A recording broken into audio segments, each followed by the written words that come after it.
jajaran Pak Waka dan jajaran sampai ke Pak Kapolsek, Pak Dandim, Pak termasuk dari Pak Danramil kita, artinya bisa memperkecil. Demikian juga dari MPU. Nah, Pak Camat, kehadiran Bapak dan Ibu dari Komnas HAM, kita bersyukur sebenarnya ini respon yang luar biasa. Artinya tidak menganggap sepele. Kalau sudah besar dulu baru kita tangani, ini kadang-kala repot kita. Lebih bagus seperti ini. Tentu hanya terkait dengan hubungan antara masyarakat dengan beberapa kepala keluarga yang meyakini ini.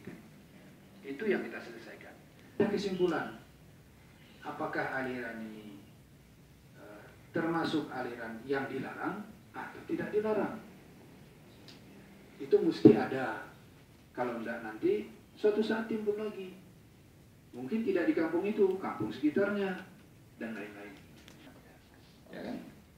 Nah, kalau secara substansi, sejauh yang saya dengar dari pembicaraan kemarin di kecamatan, itu baru pada tahap masyarakat yang sudah membedakan antara yang kadirun dengan yang karu-karu. Dan cuman kami dengan Undang-Undang Nomor 2 Tahun 2009, Undang-Undang MPU, tidak berhak lagi MPU Kabupaten Aceh Tengah untuk mengeluarkan fatwa, hanya memberikan tausiah dan penyelidikan. Nah, disinilah timbulnya rancu di kabupaten-kabupaten. Sebagai bukti kepercayaan kepada Aceh lain, kabupaten lain, maaf, dan kepada Indonesia, Bapak harus studi banding dengan Kabupaten Aceh Tengah. Wabillahi taufiq. Assalamualaikum warahmatullahi wabarakatuh. Oleh para kepala kampung, oleh para imam kampung, tokoh masyarakat.